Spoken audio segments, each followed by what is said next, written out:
నమస్తే అండి అందరికీ.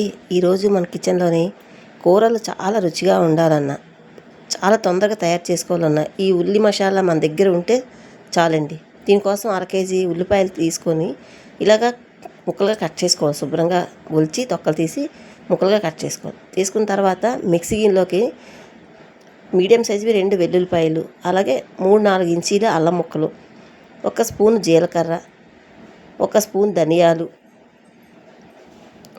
యాలకులు, లవంగాలు 6-8 వరకు లవంగాలు, యాలకులు కూడా 6-8 వరకు యాలకులు, 2 ఇంచీల దాక్షిణ చెక్క, ఒక స్పూన్తోని సోపు, అలాగే మనకి ఎండుమిర్చి 8-10 వరకు తీసుకొచ్చండి. అలా తీసుకొని వీటన్నిటిని మూత పెట్టి మిక్సీ గిన్నెలోని ఫస్ట్ వీటిని ఈ డ్రై మసాలాలన్నింటినీ కూడా కోర్స్గా గ్రైండ్ చేసుకోవాలి. ముందు ఉల్లిపాయలతో కాకుండా ముందుగా వీటిని గ్రైండ్ చేసుకోవాలి. ఇలా గ్రైండర్ అయింది కదా, గ్రైండర్ అయిన తర్వాత దీంట్లోనే మనం ఆల్రెడీ తరిగి పెట్టుకున్నాం కదా ఉల్లిపాయలు, 1/2 కేజీ ఉల్లిపాయలకి కొలతలండి. ఈ ఒక్క ఆనియన్ వాటర్ ఏం వేయక్కర్లేదు. ఈ ఒక్క ఆనియన్ పేస్ట్ ఉల్లి మసాలా మన దగ్గర ఉంటే కూరలు నిమిషాల్లో వండుకోవచ్చండి. చాలా రుచిగా ఉంటుంది. పైగా ఉల్లిపాయల ఖర్చు కూడా చాలా తక్కువ అవుతుందండి. ఎక్కువ ఉల్లిపాయలు తరగక్కర్లేదు. పొద్దున్నే లంచ్ బాక్సులకు కానీ ఏదైనా హడావిడిగా వంట చేసుకోవాలన్నా కూడా ఈ ఆనియన్ పేస్ట్ ఒక్కటి మన దగ్గర ఉంటే చాలా పర్ఫెక్ట్గా ఏ కూరైనా వండుకోవచ్చండి.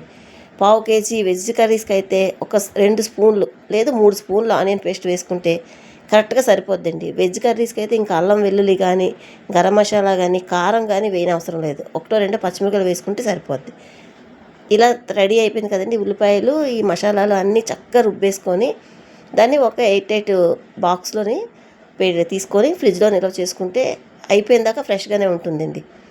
ఇలా 1/2 కేజీ ఉల్లిపాయలు చేసుకుంటే వారం రోజులు వెజ్ కర్రీస్ అయితే వండుకోవచ్చు. నాన్ వెజ్ కర్రీస్ కూడా వండుకోవచ్చు. దానికైతే ఇంకొంచెం ఎక్కువ ఆనియన్ పేస్ట్ వేసుకోవాలి.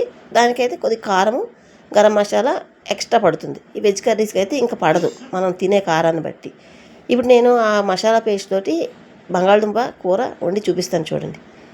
ఆయిల్ తీసుకొని ఆయిల్ హీట్ అయిన తర్వాత బంగాళదుంపలు ఇలా పెద్ద పెద్ద ముక్కలుగా కట్ చేసుకొని చక్కగా నూనెలో వేయించుకోవాలి. కొంచెం కరివేపాకు, పచ్చిమిరపకాయలు వేసి ఇలా దగ్గరగా వేగిపోయిన తర్వాత ఒక 10 నిమిషాలు వేయించుకోవాలండి. మంటను మీడియంలో పెట్టుకొని ఏ కూరలకైనా ముందు కూరలు వేయించుకున్న తర్వాత అప్పుడు ఈ ఆనియన్ మసాలా పేస్ట్ చేసుకున్నాం కదా, ఇది 2 స్పూన్లు లేదు 3 స్పూన్లు మన ఇష్టమే. టమాటాలు వేసుకుంటే 3 స్పూన్లు వేసుకోండి.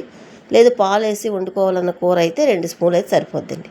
ఇలా చక్కగా మసాలాతో పాటు ఈ బంగాళదుంప ముక్కలు ఏ కూరలు అయితే అవి, దొండకాయలు అవ్వచ్చు, వంకాయలు అవ్వచ్చు, ఏ కూరలైనా క్యాలీఫ్లవర్ అవ్వచ్చు, ఏవైనా ఇలాగ ముందు కూర వేయించుకున్న తర్వాత ఆనియన్ పేస్ట్ వేసుకొని ముక్కలతో పాటు మరొక 5 నిమిషాలు 6 నిమిషాలు అంటే మసాలాలో పచ్చివాసన పోయిందాకా వేయించుకొని మన రుచికి సరిపడగా ఉప్పు, పసుపు వేసుకుంటే సరిపోద్దండి. వెజ్ కర్రీస్కి అయితే కారం కానీ, అల్లం వెల్లుల్లి పేస్ట్ కానీ, గరం మసాలా కానీ ఇంకెక్కడ యూజ్ చేయని అవసరం లేదండి.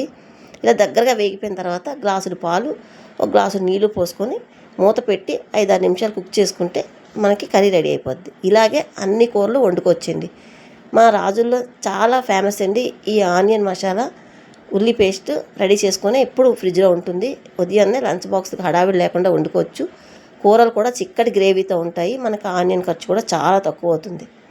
ఈ వీడియో మీకు ఎలా అనిపించిందండి? మీకు ఏమైనా నచ్చింది అనిపిస్తే ఒక్క లైక్ చేయండి. కొత్తగా చూసిన వారైతే దయచేసి సబ్స్క్రైబ్ చేసుకోండి. Thank you for watching. Bye అండి.